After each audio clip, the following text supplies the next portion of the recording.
Assalamualaikum warahmatullahi wabarakatuh.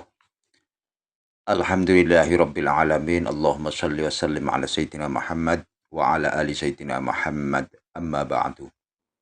Pemirsa yang dirahmati Allah, syukur alhamdulillah. Salawat salam semoga selalu dan tercurahkan kepada junjungan kita Nabi Agung Muhammad sallallahu alaihi wasallam wa ala alihi washabbihi ajmain.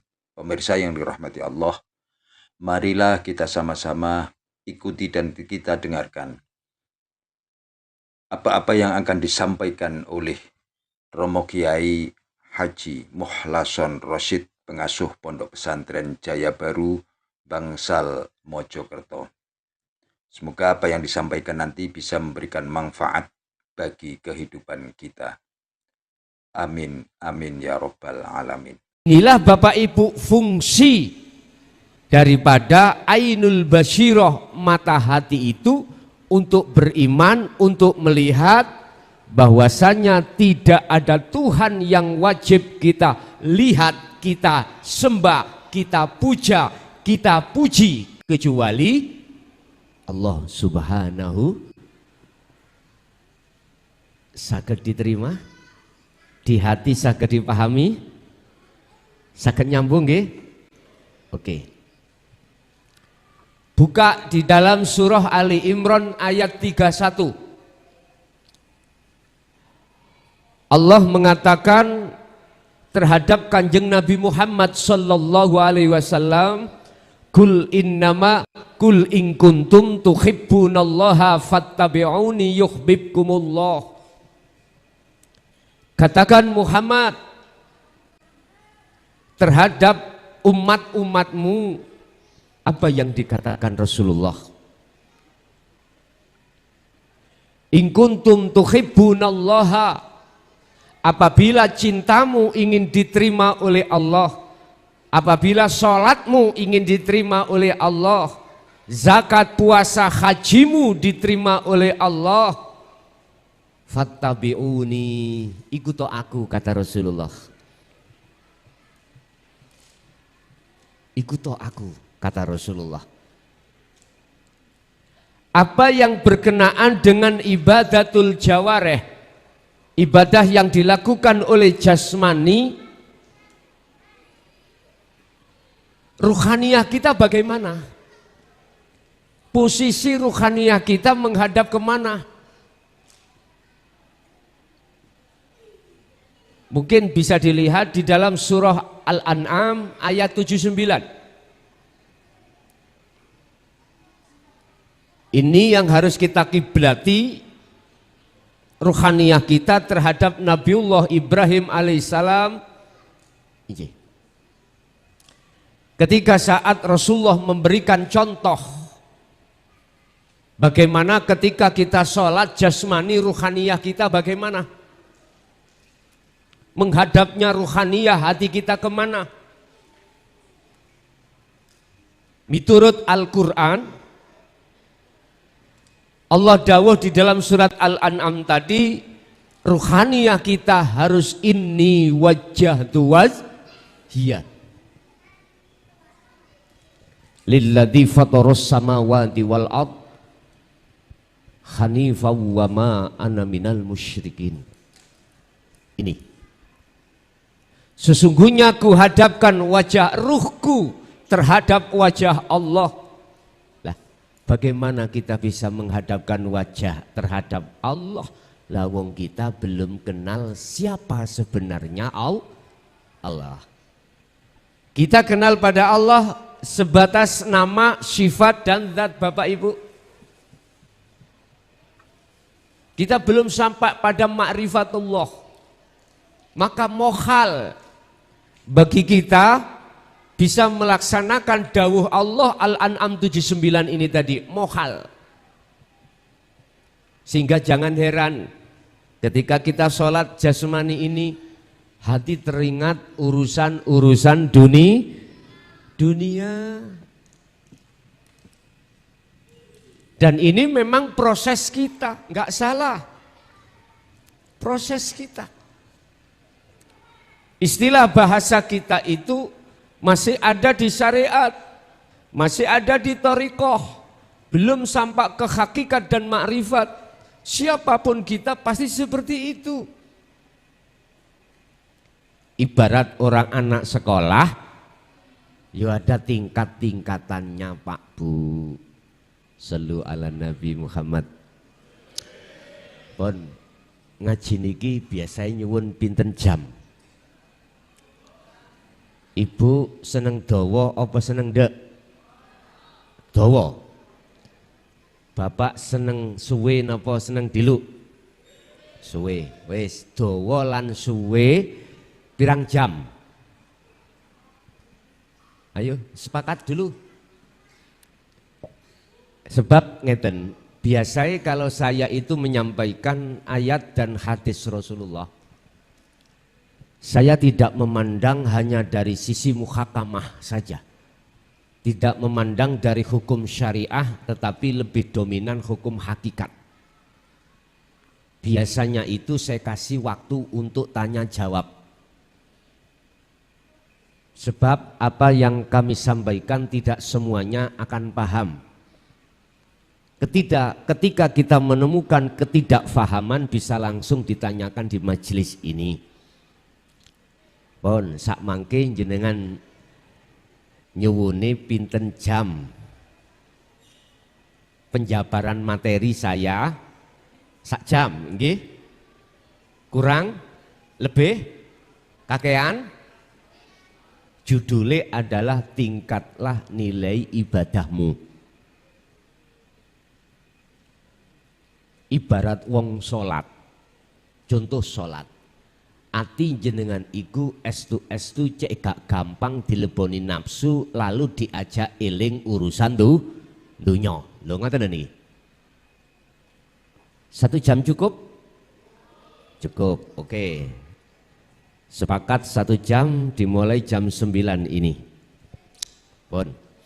Shallu ala Nabi Muhammad. Iki ngajine nyantai nggih, nyantai. Jenengan sing sir ngunjuk monggo, sing sir dahar monggo, nyantai. Tadi saya kasih password.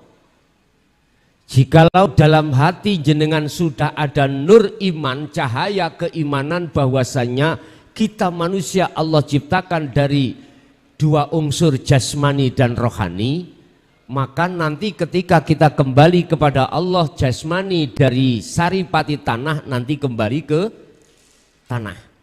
Ada orang Sidoarjo kalau meninggal itu dipenteng ning cagak gak dikubur, wonten mboten?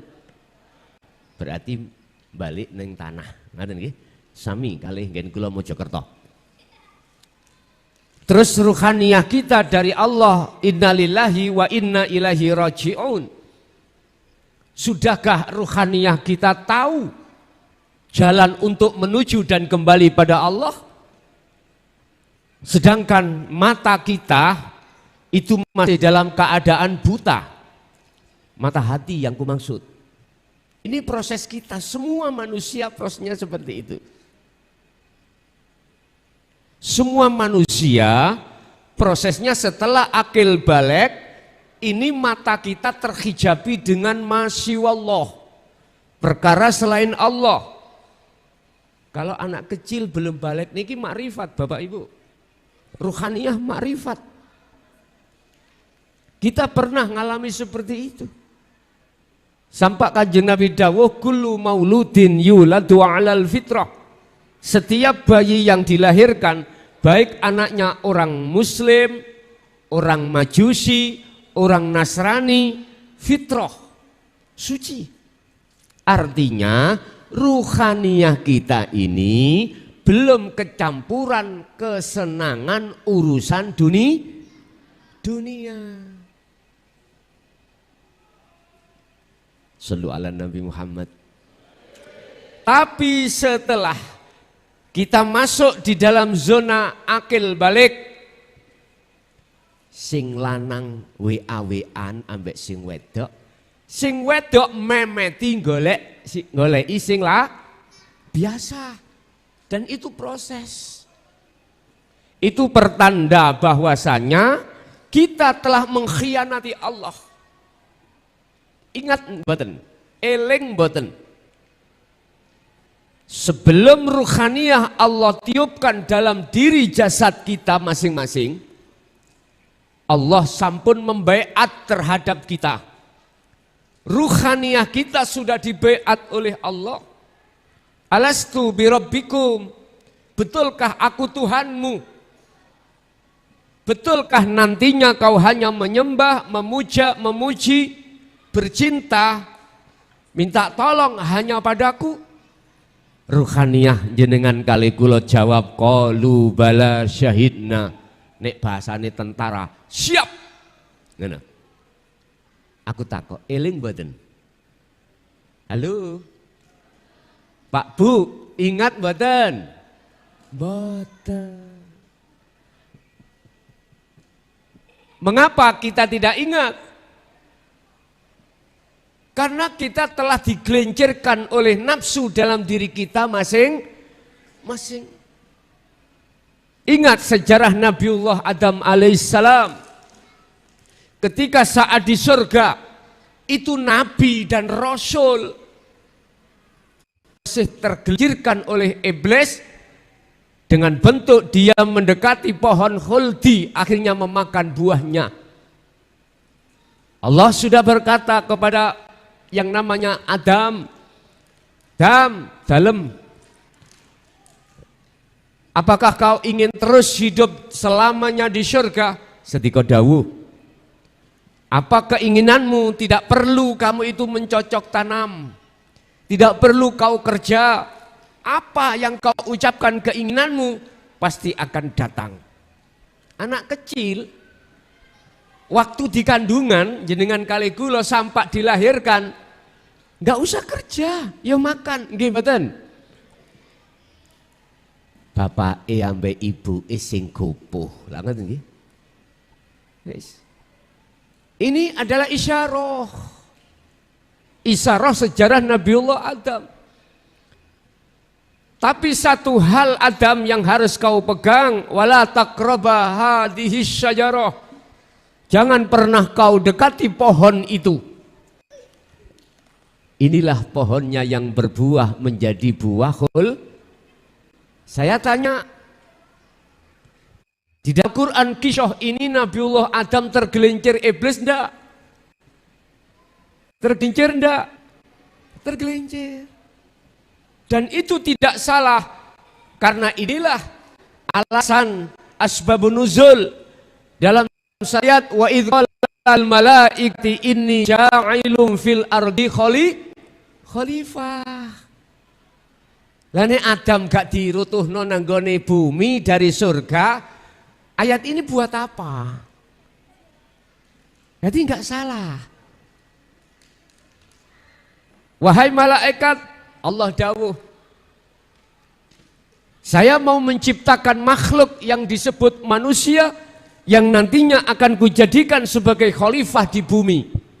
Semua malaikat setuju kecuali Azazil yang nantinya disebut iblis. Niki kisah sejarah di dalam Al-Quran. Shallu ala Nabi Muhammad. Nyantai mawon, pun sepanang-sepanang. Pun sepanang-sepanang. Tapi ingat, iblis itu punya wewenang dua. Dan kewenangan ini estu atas dasar izin dari Allah. Buka di dalam surat Al-Hijr ayat 40 sampai 99. Ayat 92 sampai 99. Al-Hijr juga 40 menerangkan, juga 92 sampai 99 juga ada. Kalau ayat 40 3940 iblis iku Pak nyuwun rekom tanda tangan Allah. Sebelum iblis turun ke bumi nyuwun rekom dua. Apa isinya rekom? Satu, ya Rob, berhubung saya sudah jenengan nas sebagai makhluk yang murtad, makhluk yang angkuh, makhluk yang mengkhianat, saya minta dua rekom. Apa rekomu please? Setunggal satu kulom pun dipateni sampak dino kiamat. Nafsu Bapak Ibu ada di dalam jagati roh sampean kali kulo. Jagat hati sampak kita tinggalkan dunia ini. Itu nafsu. Allah jawab bagaimana? Ya. Yang nomor 2, ya Rob, izinkanlah saya untuk menyesatkan Adam dan anak putu Adam termasuk kita. Bagaimana jawabnya Allah?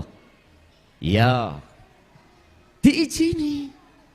Berarti iblis menyesatkan Adam. Sekarang saya sebut sebagai nafsu atau iblis, innahu lakum aduwwum mubin. Itu asal muasal dapat izin rekom dari Gusti Allah. Nyun sewu. Jenengan bisa taat di dalam agama Islam, menjalankan sholat, menjalankan puasa, menjalankan haji. Itu kalau tidak dapat izin dari Allah, jelas jenengan tidak bisa melakukan. Sambung nggih? Bon. Akhirnya apa? Seluruh umat manusia mulai zaman Nabi Adam sampai kapanpun akan mengalami satu zona di mana setelah kita itu di zona fitrah seperti anak-anak ini, nanti kita masuk pada zona yang kotor. Karena apa? Ruhaniyah kita telah bersukaria dengan kesenangan kehidupan yang bersifatkan dunia. Wa zuyyina lin-nasi hubbus syahawah. Ingat, kita ditipu oleh nafsu dengan hubbus syahawah, hub cinta asyahawah, perkara-perkara yang menjadikan ruhaniyah kita menyukai selain Allah. Di dalamnya minan nisa wal banin wal qanatiril muqantara. Garwa sing lanang wedok, sing wedok lanang, lalu anak, kemudian dunya brana. Pun inilah dijadikan nafsu dalam tubuh kita untuk menyengsarakan ruh kita supaya tidak menyembah, tidak inni wajhatu wajhiya kepada Allah. Tapi biar hati atau ruhaniyah kita selalu ingat bersukaria terhadap kesenangan kehidupan dunia. Makanya ojo heran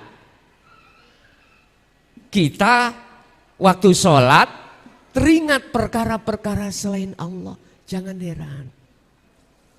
Jangan heran. Dan ini proses kita, Pak. Laksana Nabiullah Adam mendekat terhadap pohon dan memakan buah khuldi.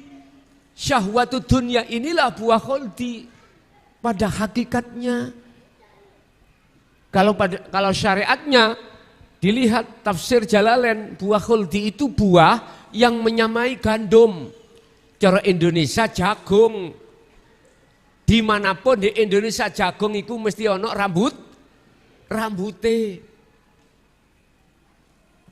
Buah khuldi sampai apa?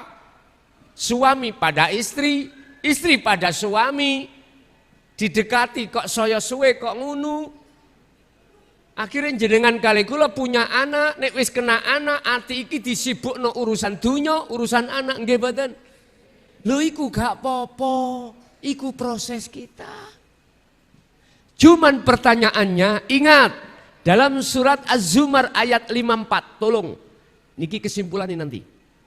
Kesimpulan ini surat Az-Zumar ayat 54. Wa anibu ila rabbikum wa aslimu lahu min qabli ayyatiyakumul adzabu tsumma la tunsarun. Asbabul nuzul ayat ini adalah oleh karena ruhaniyah kita ini bukan jasmaniah loh Pak. Kalau jasmania enggak apa-apa. Laki punya suami, laki punya istri, istri punya suami, nggak apa-apa, dan itu sunnah. Bahkan kalau menurut saya wajib. Lah piye lho Pak? Fikih itu menghukumi sunnah wajib iku ono alasan. Contoh kula niki nek mboten nikah, kula sobo lokalisasi. Berarti nikah itu bagi saya wajib. Lho ngoten lho. Padha kali sunat niki lho. Asal hukum kan sunnah muakkad. Tapi ada kalanya wajib. Alasannya nanggung najis. Berhubung kerepotan kocur, yo wajib disunat atau dihitan. Bon. Tidak cukup sampai di situ, kita disibukkan untuk berkasih mesra dengan istri, dengan suami, juga terhadap anak. Bahkan konatiril mungkontoroh, dunya brono, sandang pangan dan papan. Miturut hukum syariah wajib. Kita mendekat dan mendapatkan itu karena kita di dunia ini jasmaniyah perlu ma'isyatut dunya. Nggih mboten? Betul nggih? Sing kerja sesuai dengan kerjaanmu. Tapi jangan keluar dari hukum Islam yang ditata oleh Rasulullah di dalam syariatnya, itu loh maksudnya. Yang jualan jangan suka-suka ngurangi timbangan. Sebab di situ dikatakan halalallahul bai' wa harramar riba. Jangan sekali-kali kita manakala kerja kita jual beli ada riba, enggak boleh. Patuhi hukum syariah. Udah, cuman disinilah letaknya umat Islam jarang sekali berpikir bagaimana ruhaniyahku. Ini persoalannya. Kita suka-suka kesana kemari untuk ngeramut jasmani. Sing wedok dirias, sing lanang diramut. Iki wajah jasmani badania. Tapi kebanyakan lupa bagaimana wajah ruh kita di hadapan Allah. Bahkan ruh yang tidak terawat, Allah katakan ulaika kal an'am balhum adol. Sifat-sifat kita yang muncul seperti hayawan atau rojo koyo. Balhum adol, bahkan lebih kejam daripada hayawan. Yun sewu. Ini yang umat Islam khususnya jarang memikirkan. Padahal nanti idza jaa ajaluhum la yastakhiruna sa'ah wa la yastaqdimun. Ruh kembali kepada Allah. Manakala posisi ruh ini dalam keadaan di zona kotor, inilah yang kusebut su'ul khotimah. Na'udzubillah min dzalik. Sehingga dengan begitu maka Allah bersabda terhadap Nabi Muhammad dan terhadap kita untuk mengikuti ajaran Rasulullah Sallallahu Alaihi Wasallam. Mengikuti kanjeng Rasul yang bagaimana toba, Bu? Yang bagaimana? Ingat, tadi saya katakan manusia tidak hanya jasmani tapi juga rohani. Khusus umat Islam. Jenengan masuk di dalam agama Islam harus kafah, harus sempurna, harus. Artinya sempurna, ini Allah katakan di dalam surah Al-Baqarah ayat 208. Ya ayyuhalladzina amanu dkhulu fis-silmi kaffah wa la tattabi'u khutuwati syaiton innahu lakum aduwwum mubin. Shallu ala Nabi Muhammad. Saged dilanjut? Oke. Sebab tambah melebu, tambah jeru. Jenengan silem ning dam, tambah melebu ya tambah jeru. Bahaya nek gak iso ngelangi. Isoke sampean kali kula mboten klagep-klagep mboten kentekan napas, jenengan kudu beto oksigen alat. Sebab semakin ke dalam semakin jeru, dan jerunya nggak ada batasnya. Jikalau Anda tidak memakai alat penyelam oksigen, matilah kau. Nggih mboten? Nek gak percaya silem nang laut. Tambah ke dalam estu. Tapi kalau jenengan membawa alat aman. Mana alat yang ku maksud? Iman.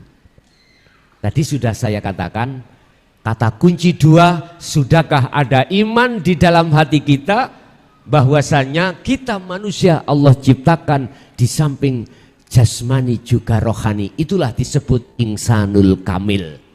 Ono menungso jasate tok ra enek roe wis metu, disebut mayit toh, mayit ora enek roe.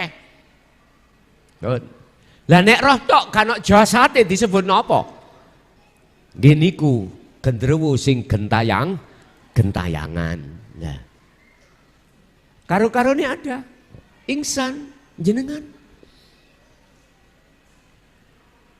Ikuti aku kata Rasul. Wahai orang-orang yang beriman, masuklah kau di dalam agama Islam dengan sempurna. Artinya Bapak Ibu, kita mulai sejak kecil sudah Islam jasad kita. Jasad. Tondone jenengan kali kula patuh di dalam hukum syariat. Larangan ditinggal, perintah kita jalankan. Tapi ruhaniah kita lo nyembah Allah sing andai. Menyembah Allah, innallaha huwa rabbi wa rabbukum. Allah yang mana, bos? Ini urusan ruhaniah. Dan ini Rasulullah jelaskan. Ada memang sebagian ulama mengatakan Rasulullah tidak menjelaskan tentang bab masalah ini. Bab masalah keadaan ruhaniah. Yun sewu. Kesempurnaan Islam itu ada 4 Bapak Ibu. Berhubung manusia itu tidak hanya terdiri dari jasmani juga rohani, Allah mendidik kita lewat Kanjeng Nabi. Jasmani kita ditata di dalam hukum syariat, ruhaniah kita ditata Allah lewat hukum hakikat, supaya ruh bisa kembali bertemu makrifat dateng Gusti Allah. Wis. Tambah suwe tambah bengi lho niki. Nek tambah bengi nggih tambah lumayan pembahasannya. Syariat, thariqat, hakikat, makrifat, itulah kesempurnaan Islam. Ini yang harus kita ikuti terhadap Rasulullah. Mungkin jenengan kalih kula niki bertanya-tanya, benarkah Rasulullah itu dulu juga membahas tentang masalah hakikat dan makrifat? Buka di dalam surah Al-Anbiya yang Allah katakan, la ilaha illa anta subhanaka inni kuntu minadz zalimin. Ini kisah sejarah Nabiullah Yunus alaihi salam. Ruhaniah beliau itu merasa zalim pada Allah. Merasa zalim. Kita juga begitu. Sebetulnya kita itu Bapak Ibu belum sempurna. Olehnya kita tabek mengikuti Kanjeng Nabi kurang sempurna. Kita itu masih di taraf kulit saja. Syariatnya sudah kita lewati, thariqah beliau kita ikuti. Apa thariqah Rasulullah? Sholat, itu thariqah beliau. Zakat, puasa, haji, itu thariqah beliau. Kita sudah lakukan itu. Thariqah itu apa? Sejalan. Jalan untuk menuju dan bertemu Allah. Contoh sholat. Nama sholat itu adalah thariqah Kanjeng Nabi. Ini thariqah. Lewat jalan sholatlah kamu bisa bertemu Allah. Lewat jalan manapun silahkan. Anda pasti akan sampai di masjid At-Taubah lewat mana terserah. Artinya jenengan bisa menemui Allah lewat sholat, lewat zakat, lewat puasa, lewat haji, lewat torikoh apapun. Terus terang kami tidak berbicara torikoh yang mu'tabaroh, mulai A sampai Z yang tergabung dalam jatman, tidak. Saya berbicara torikoh Kanjeng Nabi. Torikoh adalah nama sebuah ibadah, sholat torikoh. Lah syariatnya mana? Ilmu kanggo sholat yang benar bagaimana? Itulah syariat. Ada syarat syahnya sholat, ada syah rukunnya sholat. Ini harus kita ketahui. Miturut pandangan syariat jasmani, akhirnya kita melakukan sholat 5. Hafidhu ala sholawah, jagalah sholat 5 waktu itu. Al-Baqarah 238. Hafidhu ala sholawah. Tapi banyak umat Islam melupakan kalimat berikutnya, wassolatil wusto. Ini sholat yang harus dilakukan ruhaniyah. Ini itulah Pak Bu, ajaran yang dididikkan Kanjeng Nabi terhadap kita berupa dinut tauhid, hakikat, supaya ruh pada waktu sholat bisa makrifat bertemu Allah Subhanahu wa ta'ala. Bon, sebelum tak terus ben sholat sampai ketemu Gusti Allah dan bisa khusyuk, kalau tanya ngaji iki saged diteruske mboten? Sampeyan le ngomong saged. Saged nggih? Saged. Oke. Mungkin nek kurang paham saged langsung tanya, nanti tak kasih waktu sampean. Pun habis kita setengah jam. Ngeten Pak. Kita miturut Al-Qur'an, syariat, thariqat, hakikat, makrifat. Itu dasarnya adalah tauhid la ilaha illallah, la ilaha illa huwa, la ilaha illa anta, la ilaha illa ana. Iki. Kalau kita hanya duduk di tauhid la ilaha illallah dan la ilaha illa huwa, syariat thariqat, jujur saya ngalami sendiri. Mboten saged jenengan sholat iku bisa khusyuk nang Allah. Mboten saged. Sebab masih menyebut nama. Dia, huwa, dia berarti jauh.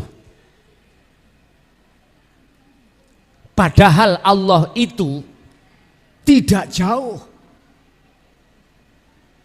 Bahkan yang memiliki nama Allah itu tidak jauh. Idza sa'alaka ibadi anni fa inni qaribun Muhammad. Jikalau hambaku bertanya tentang aku, jawablah inni qaribun, sesungguhnya saya itu dekat. Wa qala aidan Al-Baqarah 115, fa aina man tuwallu fa thamma wajhullah. Dimanapun jenengan menghadap, di depan kita ada wajah Gusti. Kok gak ero? Kok gak tahu? Malah yang kita lihat HP, meja, kalau sholat sajadah, yang kita lihat tembok. Mana Allah? Itu karena satu yang kita buat melihat adalah ainul basyariyah ini. Gak akan pernah bisa. Harus memakai ainul basyirah. Berhubung mata hati kita yang kedua, itu masih ada hijab tutup. Ono sing nutupi. Maka Allah itu, hakul mubinnya Allah itu tidak nyata. Satu, fi qulubihim maradun fazadahumullahu marada. Kalau ini kita biarkan, maka tutupnya hati, mata hati kita akan semakin tebal. Kalau semakin tebal, maka semakin gelaplah ainul basyirah kita pada Allah. Mungkin coba dilihat di dalam surah Al-Baqarah 257. antara hati yang tertutup dan hati yang tidak tertutup. Di situ Allah katakan, Allahu waliyul ladina amanu yukhrijuhum minadh-dhulumati ilan nur. Shallu ala Nabi Muhammad. Bagi seseorang yang hatinya condongnya pada Allah dan Allah dijadikan sebagai kekasihnya, Allah dijadikan sebagai Tuhannya, sang pelindungnya, sang penolongnya, maka yukhrijuhum minadh-dhulumati ilan nur. Allah sikap tutupi ati. Gambar-gambar dunya niki lho Pak, disikap oleh Allah. Bukan kita yang bisa mensikap, bukan. Allah yang mensikap itu. Allah yang menghanguskan satir hijabnya hati kita, Allah. Karena alasannya itu tadi. Yukhrijuhum minadh-dhulumati ilan nur. Jadi mereka ini hatinya dihijab oleh hijabnya dibuang oleh Allah, yang asalnya gelap menjadi terang. Kalau nggak percaya, jenengan meremo, walaupun tempat ini penuh dengan cahaya, pasti keadaan yang kita lihat adalah gelap. Meripat dohiri le. Coba meripat dohir sampai tutup pono ambek serban utawi ditutupi nopo kudung opo sarung, gelap yang terjadi. Sama. Mata hati kita juga begitu. Kita tertutup oleh selain Allah itu, Bapak Ibu, nafsu lewat kesenangan dunia itu sejak awal kita akil balik. Entah sampai umur berapa ini, nggak tahu. Makanya jangan heran kalau kita sholat Allahu Akbar, nggak tahu kalau Allah itu dekat.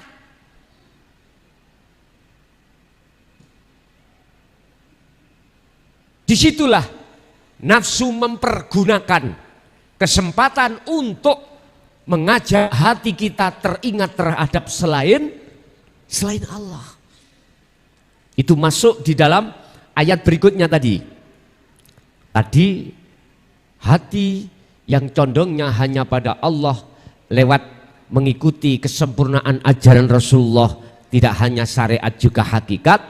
Maka yang kedua itu nanti mereka yang tidak mau mengikuti bagaimana? Walladzina kafaru awliya'uhumut taghut yukhrijunahum minan nuri ilal dhulumat. Naudzubillah. Orang-orang yang mengingkari ajaran Rasulullah dan tidak mau menjadikan Allah sebagai imamnya, justru dia menjadikan taghut. Taghut itu kesenangan dunia, Pak. Perkara selain Allah yang kita jadikan sebagai imam kita, yang kita imani, maka apa yang terjadi? Mereka itu akan menyengsarakan kita. Apa? Menjadikan hati kita gelap dengan bukti tertutuplah hati kita dengan Allah oleh sesuatu itu. Jikalau jenengan betul-betul menginginkan yang hadir di sini, tutupi hati, hijabe hati terlepas dan dilepas Allah, fattabi'uni, ikutono Kanjeng Nabi. Dalam arti apa yang pernah diajarkan Kanjeng Nabi terhadap kita di dalam dinul haq, huwaladzi arsala rasulahu bil huda wa dinil haq. Dialah yang mengutus utusannya, itu adalah Nabiullah Muhammad dengan membawa petunjuk dan agama yang bertauhid, dinul haq, aidinu tauhid. Itulah tingkatan hakikat tauhidnya, la ilaha illa anta, karena anta adalah engkau, engkau adalah kamu. Kalau kita bicara kamu berarti di depan, berarti Allah sudah dekat, berarti jenengan merasa Allah itu dekat. Inilah maksudnya iman itu sudah ihsan, kata Rasul, anta budallaha ka'annaka taro. Ketika kau sholat menyembah, seakan-akan kau melihat wujudnya Allah. Jikalau kau tidak bisa melihat wujudnya Allah, maka di dalam hatimu merasa selalu dilihat oleh Allah. Nantinya di situ. Inilah Bapak Ibu, nek panjenengan ini ingin membuka tutupe ati, tutupe mripate ati, ikuti Rasulullah. Pelajaran dinu tauhid, apa yang disampaikan di dalam hakikat, jenengan pelajari ilmu tasawuf iku. Orang Nahdiyin pedomane iku al-hikam. Biasanya itu rujukannya kebanyakan al-hikam. Kalau jenengan menginginkan, mestinya begitu. Sebab apa? Kita tidak tahu sisa umur tinggal berapa, Pak, Bu. Tinggal berapa? Enggak ada yang bisa jawab. Kalau umur yang sudah kita lakukan, kita lewati bisa jawab. Tapi sisanya berapa? Tinggal berapa habis itu kita meninggal? Enggak tahu toh Pak Bu ya? Mboten semerap. Bagaimana kalau kita tidak lekas kembali ruhaniyah ini untuk menemui Allah?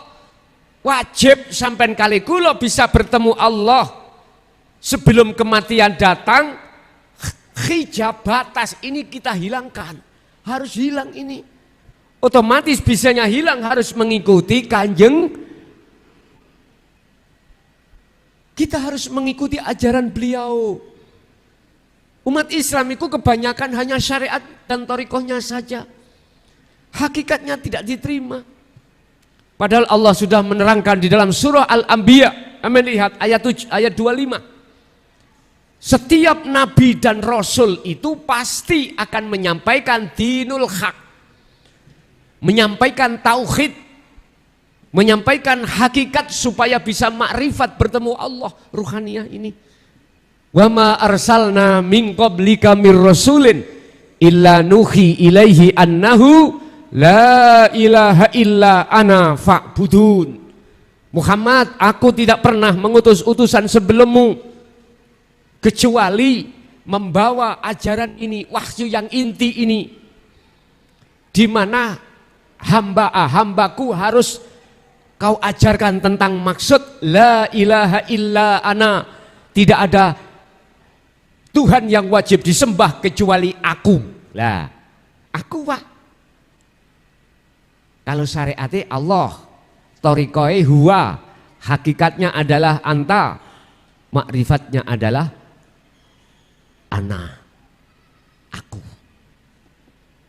Wis, gak cukup Pak. Niki nek kula detailno gak cukup waktu nih. Paling saya butuh 15 hari 15 malam. Oh, ya memang ngoten. Oleh sebab itu sasi Ramadan di pondok saya itu sudah terbiasa. Paling tidak 15 hari 15 malam jenengan harus mondok. Mungkin habis asar saya akan membaca kitab Ihya. Habis taraweh nanti kita bacakan khusus dinu tauhid. Mulai dari dasar sampai selesai, sampai jenengan ada tindakan untuk pelepasan diri dari cengkraman hawa nafsu hijab itu. Sampai 40 hari khalwat dan uzlah jenengan baru bisa jenengan merasakan dan melakukan sholat dengan khusyuk. Kalau tidak begitu, mboten saged. Silakan, yang ikut monggo. Sampai gak usah ngomong, gak usah bawa sahur buka, sudah di sana sudah disiapkan semuanya. Fasilitas tidur juga disiapkan. Tergantung jenengan purun tidur di lantai apa mboten. Turune mboten kados ning omah. Niku nek gelem mondok. Woi Gus kula nduduk mawon, mboten napa-napa nduduk. Bakdo ngasar kali bakdo taraweh, ngajine cuman iku tok. Selebihnya nanti kita buat untuk khalwat, untuk uzlah, untuk melatih kita untuk melepaskan rantai-rantai nafsu. Niku nek mau, nek cara ilmu ini gak cukup. Wis secara ringkes mawon ngene lho dulur. Roh kita iku suatu saat dijabut dening Gusti, dipaksa untuk kembali. Iki nek mripate roh iki sik wuta, mboten saged untuk Gusti Allah.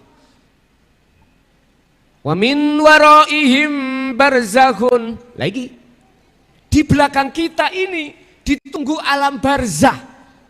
Suatu saat kita akan masuk di situ.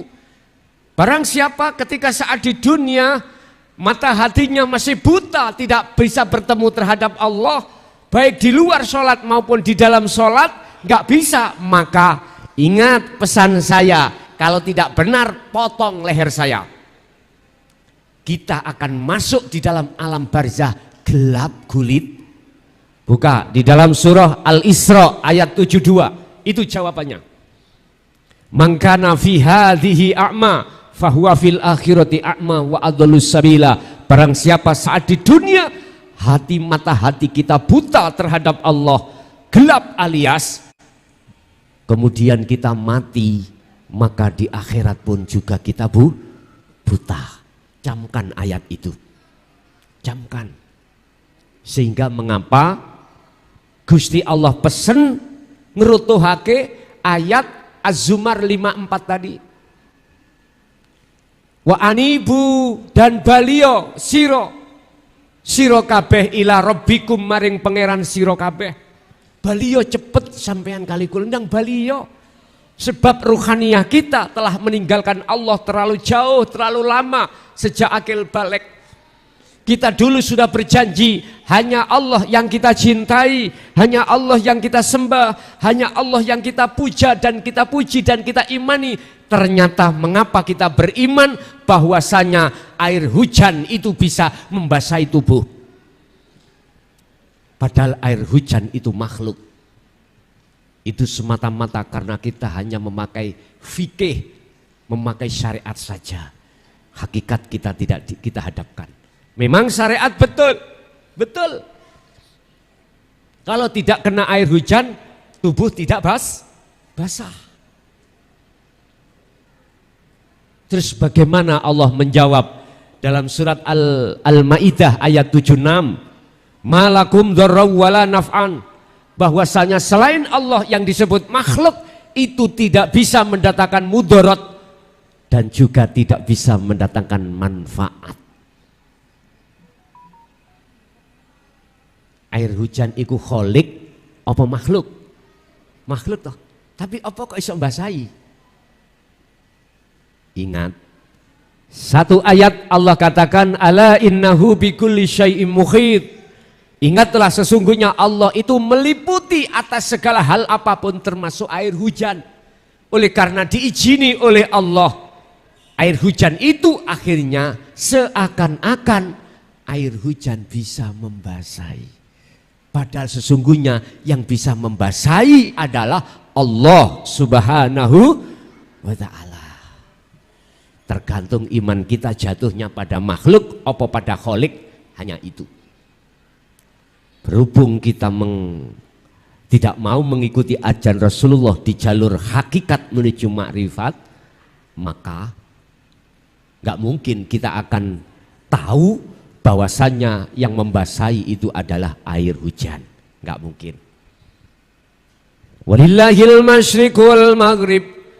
Makhluk apapun dari jagat timur sampai jagat barat sekecil apapun itu dalam penguasaan Allah.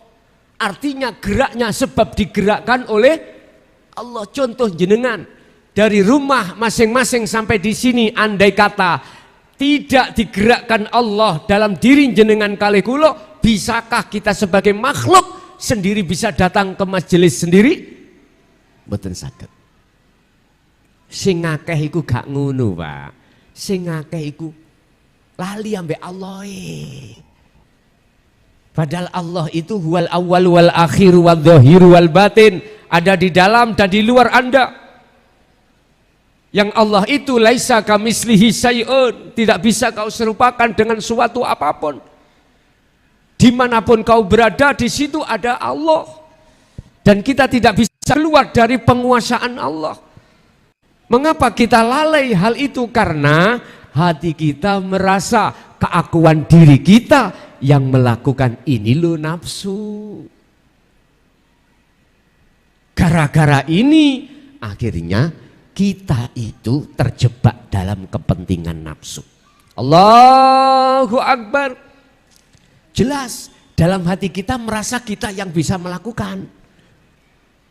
Hati kita nggak mungkin merasa mengimani kehadiran Allah dalam dan di luar diri kita yang menggerakkan ini. Nggak mungkin.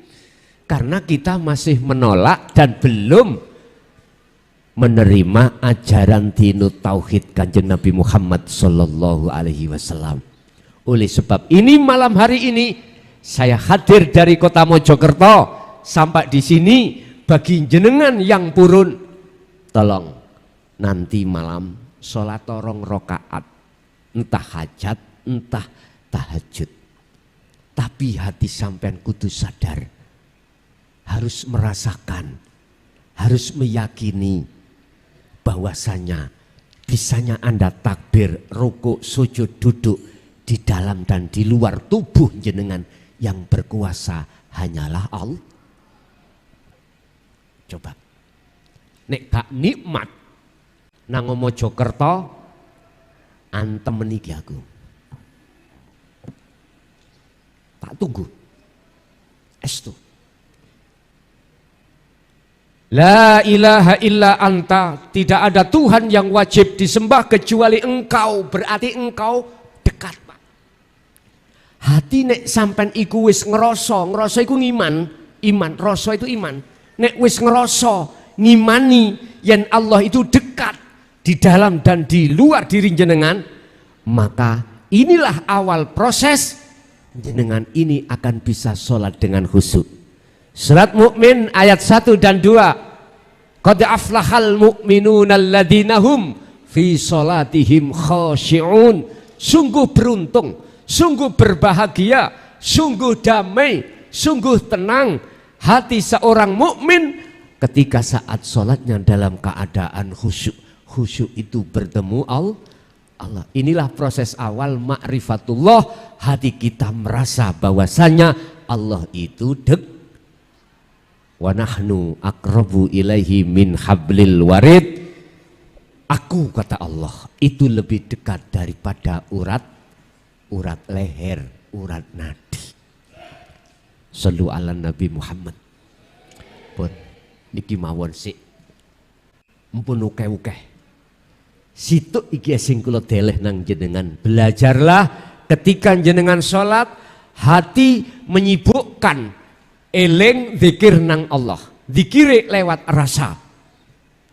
Zikir kok bahasa Arab, artinya eling. Eling kok apa? Sadar.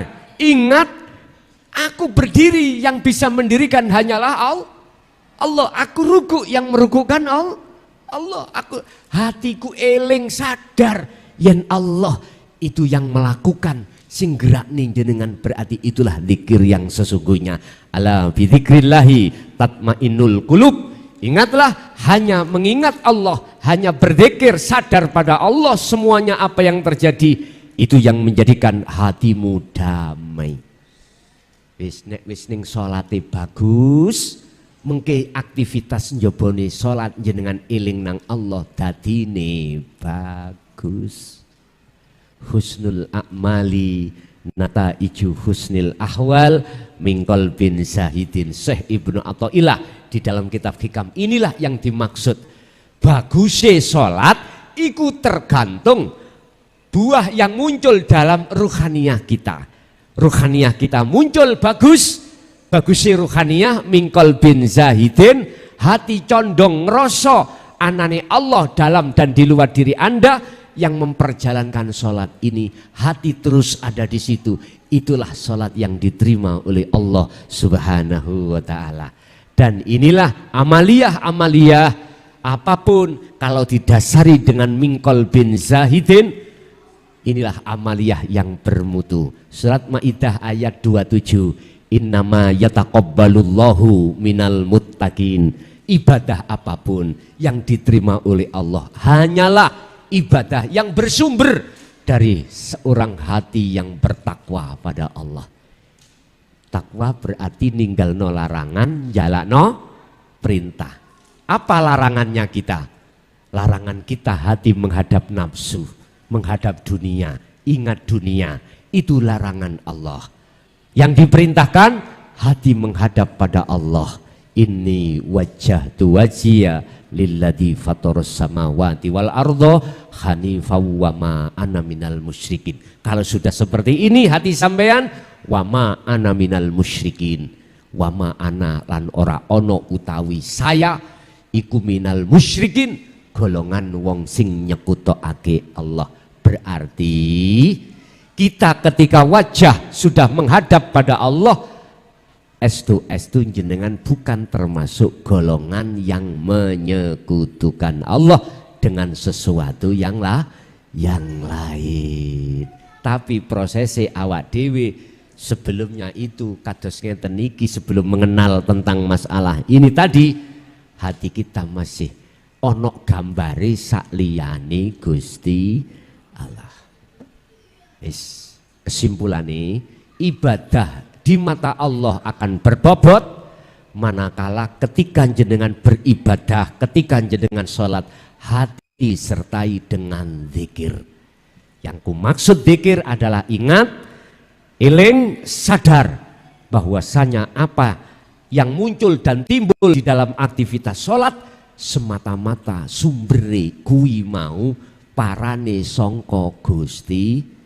La haula wala quwata illa billahil aliyil azim. Sesungguhnya makhluk sampean kali kula ini nggak bisa punya daya upaya untuk gerak, untuk melihat, mendengar, berbicara, nggak bisa. Wala quwata, dan tidak punya kekuatan untuk itu.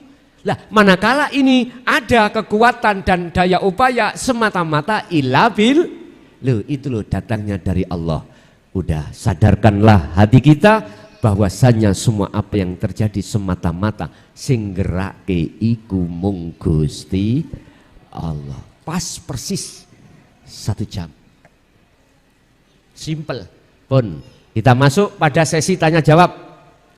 Apa yang telah kami sampaikan, ada unek-unek sing nggak paham bisa tanya. Monggo, kula aturi.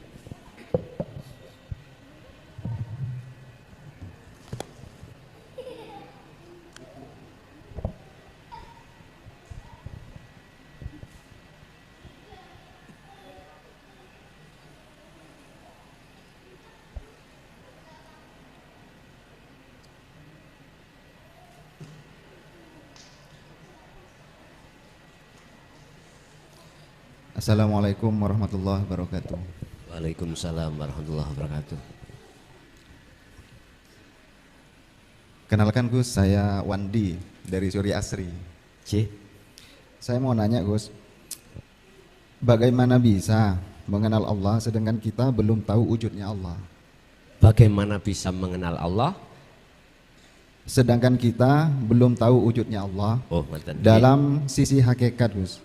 Apakah ada amalan khusus untuk merasakan adanya Allah? Sampun. Saya niku ngefan Pak Nang Desi Ratnasari. Kenal Desi? Ngefan. Dulu. Sampai sekarang dereng ketemu kula. Nggih. Karena saya tidak punya orang yang dekat pada beliaunya. Saya belum kenal.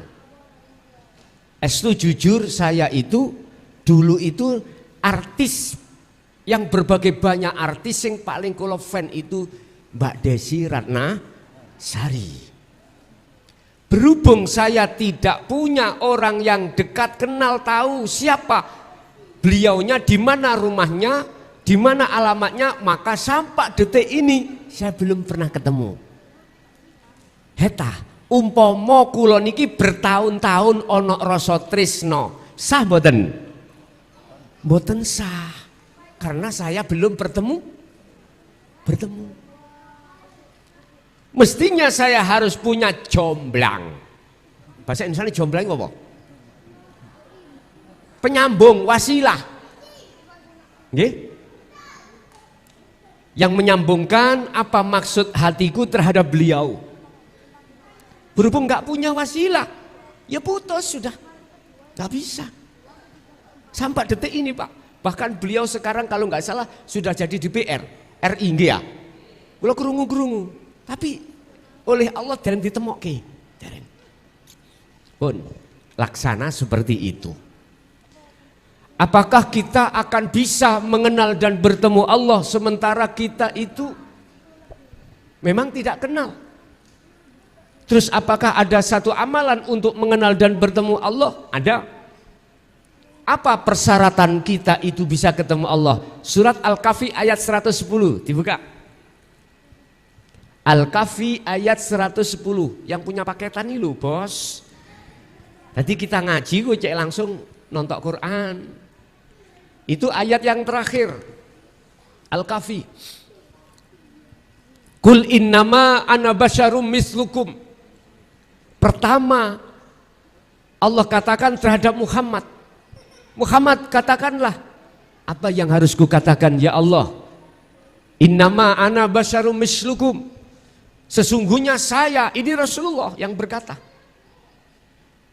Sama dengan kau, sama manusianya. Sama. Cuman saja saya itu diberikan wahyu oleh Allah untuk mengajarkan terhadap diri Anda untuk bisa bertemu Allah. Nyun sewu. Maksud apa Kanjeng Nabi diperintahkan Allah untuk mengatakan innama ana basyarum mislukum, saya itu sama dengan kamu? Maksudnya supaya jenengan kali kula niki sebagai umatnya nggak boleh nyembah nanggone Kanjeng Nabi, nggak boleh. Jangan kau sembah aku, jangan kau puja dan puji aku, sebab puja dan puji itu hanya milik Allah. Sembahan pujian sopo sing tak sembah itu Rasulullah. Mengajarkan tauhid yang murni. Beliau tidak ingin dipuja, disanjung, dipuji, tidak, karena itu sifatnya Allah. Bukan sifat baginda sebagai makhluk kados kita niki. Tapi cuman manusia nggak sadar. Sarah tafsirnya daripada ayat ini jarang yang paham. Mengapa Rasulullah mengatakan sesungguhnya saya itu sama dengan kamu? Podo makhluke, sifatnya makhluk la haula walaku kuwata. Wis ngeten tak kai contoh amen. Ning ngarep kula niki ana rokok, Pak. Ana korean. Korean rokok makhluk senes. Makhluk napa kholik? Oke. Arane dewe. Korean namanya dewe, fungsinya sendiri. Rokok juga begitu. Saya coba kalau makhluk ini bisa manfaat. Korean. Tak suruh Korean coba sumet no rokok iku. Sampai puluhan tahun kalau tidak ada pihak ketiga saged ngorek. Mboten. Itulah makhluk. Rasulullah sudah mengajarkan terhadap kita untuk tidak boleh menyembah, memuja, memuji terhadapnya Rasul, tapi disuruh untuk menyembah, memuja, memuji terhadap Allah Subhanahu. Itu Rasulullah. Sebab napa, Pak? Menungso ne atine wis ana rumangsa. Niki berawal dari sifat ilmu. Rumangsa mulya sebab ilmune kealimane, mongko mesti menungso iku atine pingin dipuja. Ingin dipuji. Padahal itu sifat Allah. Jelas alhamdu utawi sekabeh puja dan puji iku lillah. Nggih mboten? Kita enggak terasa sering ngerampas bajune Allah. Iya. Sering ngerampas, cuman kita tidak terasa. Karena apa? Karena kita abaikan ajaran Rasulullah di jalur tauhid. Ini persoalannya. Syarat pertama jenengan ini bisa sampai pada Allah. Pertama mohon maaf. Ayat surah Al-Kahfi ayat 110 tadi ya, saya teruskan. Wa man kana yarju liqa'a rabbih, pertama fal ya'mal amalan solihan. Barang siapa yang ingin bertemu Tuhannya Allah, maka pertama syaratnya adalah harus jenengan iki amalan solihan. Amalan solihan itu kalau secara syariat ya jasmani, secara hakikat ya rohani. Rohani sampean ini harus melakukan dzikir terus menerus, Pak. Inilah rohani. Tapi sebelum sampean iku melakukan dzikir, jenengan harus paham tentang ilmu nih dzikir. Sampean harus bisanya untuk mengesahkan Allah, sampean harus tahu ilmu tauhidnya. Berarti pertama sampean harus golek guru akhirat, titik. Guru hakikat makrifat, bukan guru syariat thariqah. Ini guru yang menjabarkan tentang dinul haq, ai dinu tauhid ini. Sampai goleki guru iku. Apa tah guriku mesti kopian ngene iki? Mboten. Apa mesti sarungan duwe pondok? Tidak harus. Kadang-kadang kekasih Allah itu jadi tukang rosokan. Bisa. Suka-suka Allah. Allah meletakkan kekasihnya bisa menjadi pedagang, bisa menjadi pejabat, bisa menjadi petani, nelayan, bahkan nyuwun sewu 21. Baik bingung, apa 21 itu? Tadi kan saya ngomong semakin malam semakin ke dalam. Ngeten Pak, walaupun orang ini di mata masyarakat nggak punya status orang yang terjelek lah pandangan manusia. Kita tidak tahu itu pandangan Allah, hatinya berzikir terus, siapa yang tahu? Ya tak? Tapi fisik ini nggak bisa dijadikan ukuran, nggak bisa. Tengerek napa paling mudah, ketika beliau berkalam, bermakalah, mesti menyejukkan hati jenengan. Hati yang sejuk itu, hati ketika saat ditarik menuju dan bertemu Allah. Mesti jenengan kok diwurui ngelmu, diwejang ngelmu tauhite. Wis mesti, nek wis diwejang ngelmune baru dikongkon laku. Laksana sampai niku ndandani HP rusak. Ilmu elektro kudu sampean kuasai dhisik. Setelah ilmu ini dikuasai, praktek ndandani mesti bener. Coba kalau jenengan ndandani HP yang rusak, TV yang rusak misalnya, nggak bisa menyala, ilmu elektro gak duwe, pengetahuan gak punya.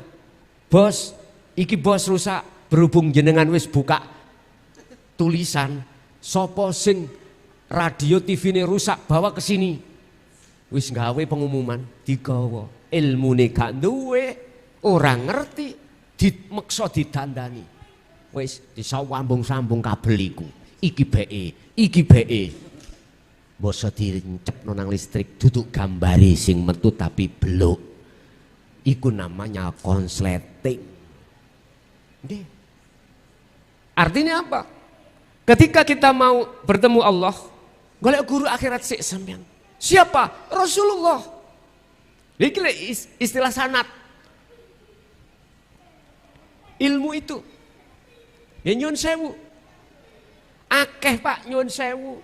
Guru sing koyo ngene ku akeh ning ora ketara. Ora ketara. Saking gak ketarane moko banyak wong sing gak ngerti yen iku kekasih Gusti. Tengere siji, ketika muncul kalam iku mboten bahas dunya.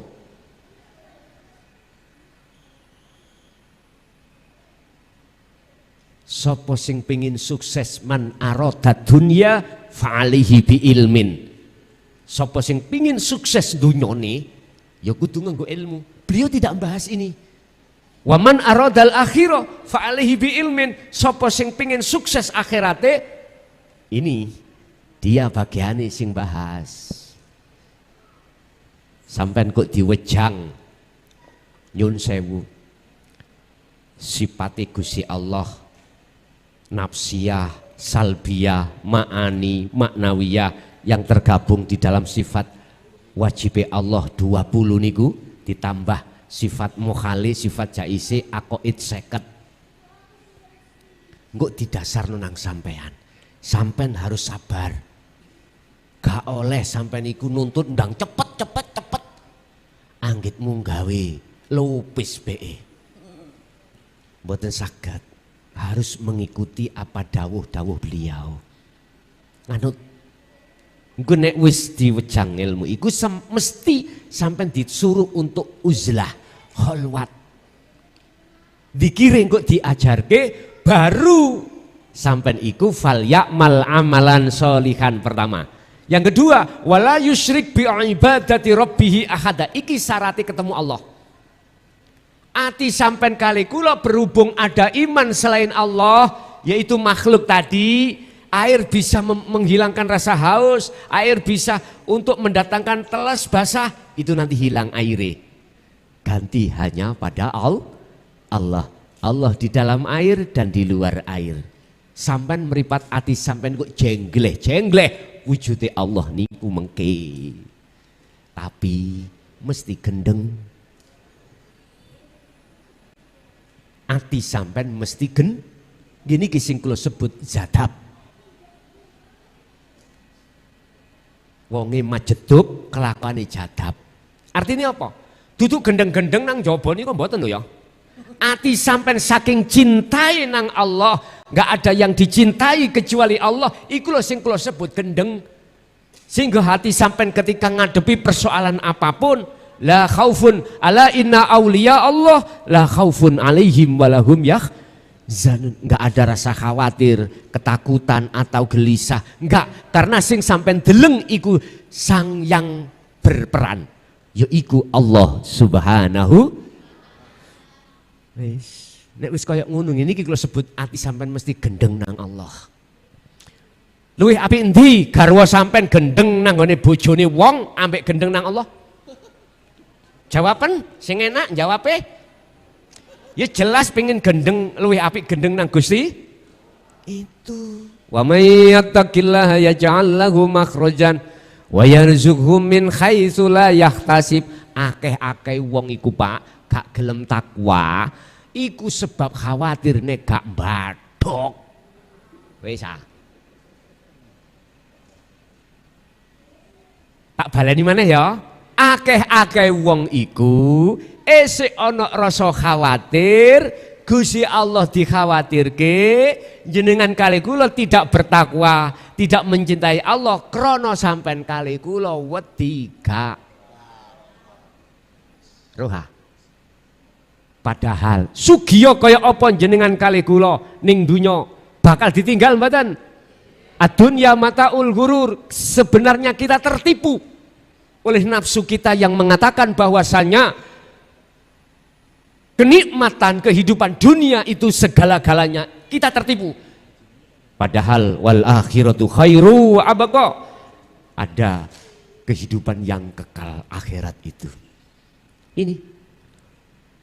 Tapi bukan berarti orang yang sudah masuk di jalur dinu tauhid, dia tinggalkan istrinya, dia tinggalkan anaknya, dia tinggalkan kerjanya, dia tinggalkan urusan duniawianya. Secara jasmani tidak Pak, cuman cara rohani dia bercinta terus menerus terhadap Allah, yang Allah itu di dalam dan di luar istri, anak dan harta benda. Tadi kan sudah saya katakan, ala innahu bikulli syai'in muhit. Ingat, sesungguhnya Allah itu meliputi atas segala hal apapun. Berarti ketemu istri, iku ya ketemu Allah. Inilah yang dimaksud cinta karena Allah. Seorang istri kalau hatinya sudah condong terhadap Allah, dibelanjani piro ae mboten nate cerewet. Nggih. Karena beliau itu la yarawna li anfusihim syai'an. Tidak melihat, tidak beriman yang memberikan nafkah itu adalah suami, tidak. Dia melihat Allahnya, sebab karena Allah lah sehingga si suami bisa memberikan uang. Langaten nggih. Coba suami tanpa Allah di situ, bisa Pak suami kasih uang? Gak bisa. Asline ngoten. Wis ngeten mawon. Kula tak ngadeg angsal nggih. Kula tak melaku lho, muncul ayang-ayang. Kula ngilen ayang-ayange panggah ning etan apa melok ngulon? Kula ngetan melok. Inilah Pak hakikate kita makhluk ayang-ayang ini. Ibarat seperti ini. Lah, kula niki minangka Allah. Artinya apa gerak yang ada di ayang-ayang itu atas dasar geraknya dari Allah. Gak bisa ayang-ayang itu gerak dewe. Coba kalau tak meneng. Loh, mana meneng? Gak iso goyang-goyang. Paham ya? Artinya seseorang yang hatinya sudah condong millata Ibrahim Hanifah pada Allah, imannya yusyahiduna annal fa'ila wallahu ta'ala, apa segala geraknya makhluk itu dia beriman sing gerakkan punya gerak adalah Allah, bukan makhluk itu Allah, sing gerakkan makhluk itulah Allah. Saged dipaham ya? Oke. Jadi wala yusyrik bi ibadati rabbi ahada, jangan kau sekutukan Allah di dalam hatimu dengan yang lain. Ketika ngibadah intine ojo eling sak liyane Gusti. Ini wajah tuh, sampai kudu harus menghadap wajahnya Allah. Pundi si wajah Allah. Nih sampean delok mriki. Niki lho. Niki lho wajah Allah. Bukan angin loh ya. Bukan. Bukan oksigen, bukan. Inilah laisa kamislihi sayun. Ini di dalam jenengan, ya di luar jenengan, dan tidak terbatas. Bingung Gus ngrungokno ngaji pean, wis nyantai. Ngombe dhisik, ngombe. Wis, nggih. Ada lagi? Kami silakan.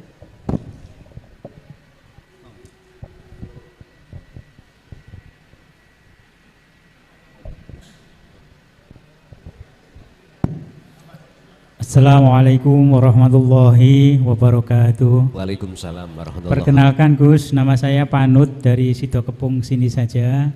Dari penjelasan Gus, terus terang awam masih bingung sangat, tapi kesimpulannya untuk membuka hati bahwa sempurnane ibadah itu harus krono Allah yang kita tuju, yang kita cari, yang kita sucikan krono Allah, yang bisa kita angen-angen namung kira-kira pamane didelok utawa kita melihat Allah. Tapi senyatane kalau kita sholat niki berusaha seperti itu kalah kali akal pikiran Gus. Artinya arep kusuk kaya apa, mbayangne kaya apa, pikiran niki malah liar, eling napa-napa lah. Terus pundi carane ngunci akal niki supados mboten ngridu ati niki saknalikane kepengin khusuk dumateng Gusti Allah. Niku sing sepindah. Sing nomor kali saya menyadari bahwa materi ini tidak cukup malam hari ini. Yang saya tanyakan untuk bimbingan tauhid di pondoknya Gus Mukhlason itu apakah hanya di bulan Ramadan atau ada di hari-hari yang lain? Terima kasih. Tadi sudah saya sebutkan dalam surah Al-Baqarah 238 cara sholat yang khusyuk. Kita enggak cukup hafidhu ala sholawah, kita harus wassolatil wusta. Artinya secara jasmani enggak cukup kita hanya sholat 5 waktu saja. Wassolatil wusta, hati ruhaniyah jenengan harus derek sholat. Bisanya hati atau ruhaniyah derek sholat, hati harus dihadapkan 3 hal yang disebut takwa: ilmu, amal, istiqomah. Ilmu yang dimaksud adalah tauhid. Amal yang dimaksud mempraktekkan ilmu itu ketika saat di dalam sholat. Yang ketiga istiqomah terus menerus. Jikalau ini kita lakukan, terusnya ayat waqumu lillahi qanitin ay khosyiin, barulah sholat iku khusyuk. Intine sampai kapanpun akal pikiran kita itu dijadikan oleh nafsu untuk membisiki hati atau ruhaniyah kita supaya ruhaniyah itu selalu lalai pada Allah. Wa ma ubarri'u nafsi innan nafsa la'amaratum bisu. Selalu ngajak lalai. Dan ini setiap diri kita. Tapi lihat Al-Hijr ayat 40. Illa ibadaka minhumul mukhlasin. Semua itu bisa kusesatkan ya Rob, kata iblis, kecuali illa ibadaka, kecuali hambamu ya Rob, minhumul mukhlasin, hamba yang kau pilih. Siapa hamba yang dipilih itu? Hamba yang ketika sholat secara syariat juga hakikat. Ini kalau boleh saya katakan termasuk beliau baginda Rasulullah Sallallahu Alaihi Wasallam, wattabi'ina tabi'ina solihin ila yaumiddin, dan pengikut-pengikutnya. Udah itu. Siapa? Beliau-beliaunya itu. Terserah. Pengikut-pengikut as-solihin yang hatinya itu imannya sudah ihsan, Islam, iman, ihsan. Ihsan kata Rasul, ketika dia beribadah, dia seakan-akan bisa melihat wujudnya Allah. Ini makrifat yang paling rendah. Itu caranya. Tadi saya katakan, coba mulai takbir sampai salam, hati kita rasakan adanya Allah hidup dalam diri dan di luar diri kita yang menggerakkan diri kita. Lepaskanlah keakuan kita yang merasa kita yang bisa berdiri sendiri, rukuk sendiri, sujud sendiri. Lepaskan, hilangkan. Habis itu tetapkanlah iman dalam hati kita. Semua terjadi semata-mata karena Allah. Sibukkan di situ hati. Itu caranya nanti. Terus yang kedua, memang dasar tauhid itu hanya kami sampaikan ketika Ramadan, Pak. Besok saya mulai tanggal 9 Maret habis sholat asar dan sholat taraweh setiap hari sampai pada waktu paling lama 15 hari. Itu cuman dasar tauhid, meliputi rukun Islam, rukun iman, dan aqaid 50, sifat-sifat wajib Allah. Kalau ini sudah paham, jenengan ini loh waktu jalan sholat, bagaimana cara sholat yang khusyuk sudah tahu, tinggal meraktek nih mawon. Niku mungkin cara teng mriku. Jikalau jenengan boten saged derek teng mriko karena kesibukan, mohon maaf, saya live streaming di channel Ponpes Jaya Baru. Ponpes Jaya Baru, saya punya linknya, nih jenengan kerso monggo. Sampai belajar dari rumah monggo teng mriku. Penak toh, Gusti Allah wis murah nih, Gusti Allah wis gampang nih perkara iki. Lah selain hari itu, selain sasi Ramadan ada Pak, cuman pengembangan. Paling kula mau sih kitab hikam, Jami Usul Aulia, Muqabbalah atau referensinya kitab yang bersifatkan tasawuf biasanya itu. Jadi itu hanya hari Sabtu Bapak. Selain Ramadan hanya hari Sabtu ba'da sholat isya, hanya itu. Jadi satu minggu cuma satu kali. Selain sasi Ramadan. Seperti besok Sabtu itu saya bahas tentang hikam. Itu pengembangan tauhid. Nek khusus dasar buat pemula. Harus ibarat kita membangun masjid harus ada pondasi yang kuat. Pondasi dulu. Setelah itu naik begitu seterusnya. Nggih. Ada lagi? Monggo.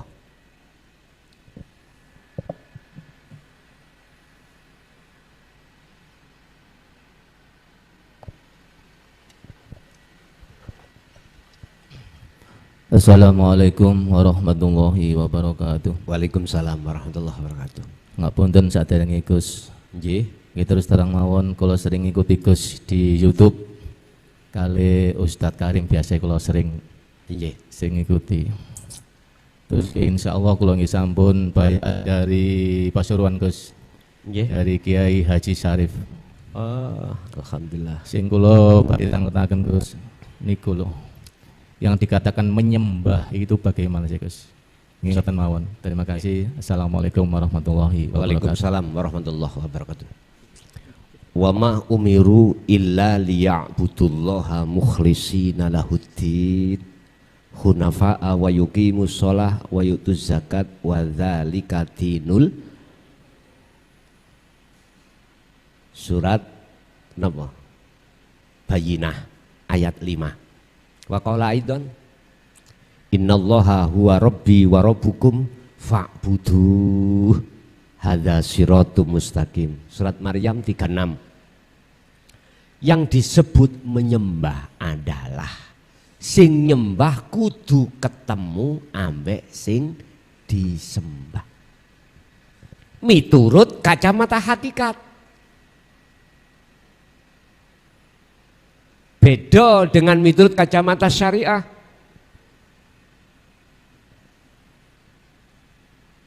Menurut kacamata syariat, apa yang sudah dijelaskan di dalam hukum-hukum syariah, jenengan sholat, nyembah, jasmani. Tapi kacamata hakikat, beda. Anta budallaha ka'annaka taroh. Ketika itu Anda seakan-akan bisa melihat Allah. Maksudnya ya nopo, ngeten. Hati jenengan harus lepaskan keakuan diri yang bisa apapun lepas. Rasa keakuan diri yang bisa Anda berdiri, rukuk, sujud, duduk, atau Anda beraktivitas apapun, lepaskan. Munculkan di dalam hati jenengan satu keyakinan, satu rasa bahwasanya semua apa yang ada di dalam, di luar dirimu, belakang, depan, atas, bawah, kiri, kanan, semata-mata itu Allah. Itu lo nyembah.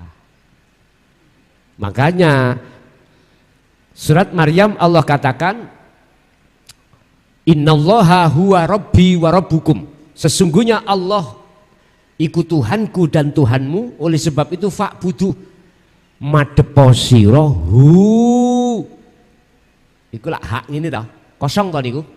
Kudu ngosongno perkara sakliyane Allah. Hu ing Allah. Hadza utawi nyembah yang seperti ini itulah iku siratun, satu thariqah, satu jalan mustaqim kang jejeg.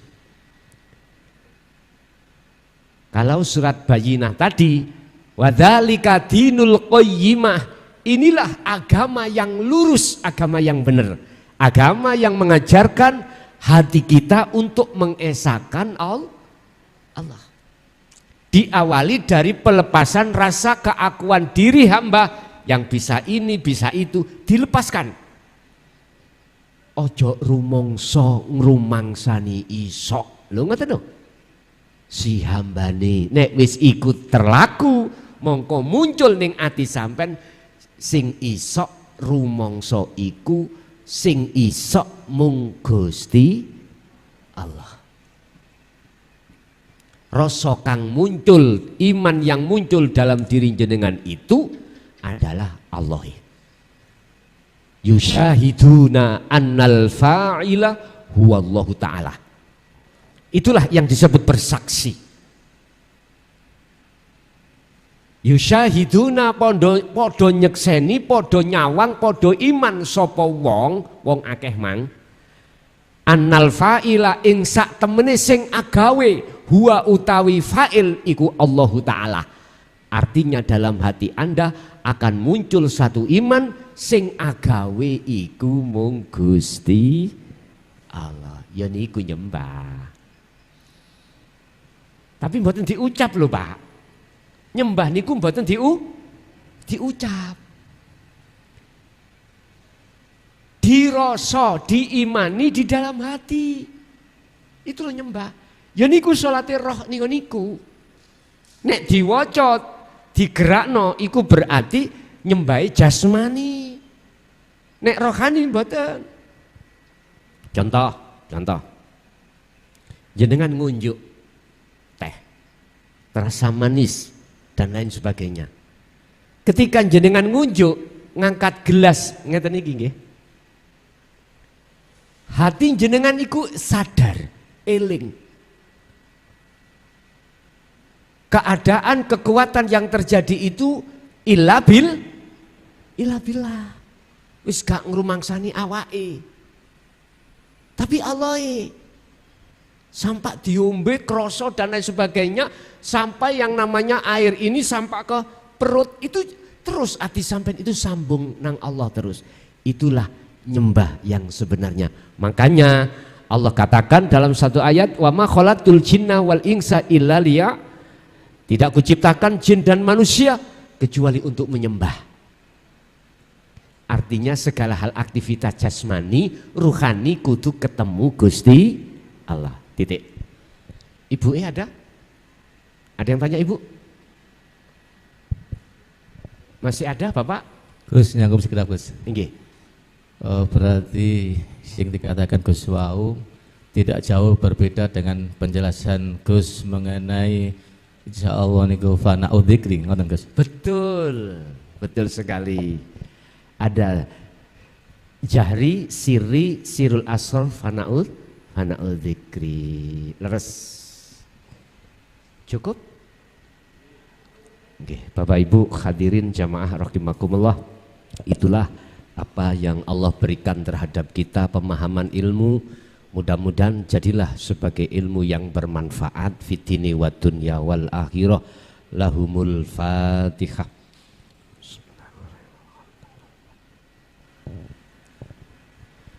Allahumma shalli wa sallim ala sayyidina Muhammad. Alhamdulillahi rabbil alamin.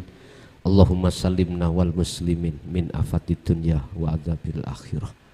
Allahumma ja'alna auladana wa dzurriyyatina wa ahli baitina min ahli syuhudika ya Allah, wa min ahli ma'rifatika ya Allah.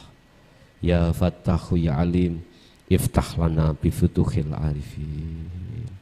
Nawwir qulubana wa ilaihim bi nuri ma'rifatika ya Allah. Yassir lana fi kulli umuri wa afina fid dini wad dunya wal akhirah. Rabbana atina fid dunya hasanah wa fil akhirati hasanatan wa qina adzabannar. Wa sallallahu ala sayyidina Muhammad. Alhamdulillahirabbil alamin. Al-Fatihah.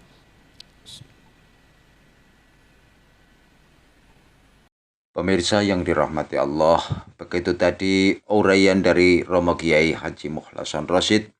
Semoga apa yang disampaikan dan didawuhkan tadi bisa menjadikan ilmu yang bermanfaat bagi kita semua, yang akhirnya apa yang kita amalkan dan kita lakukan menjadi lebih sempurna. Amin amin ya rabbal alamin. Kurang lebih mohon maaf. Assalamualaikum warahmatullahi wabarakatuh.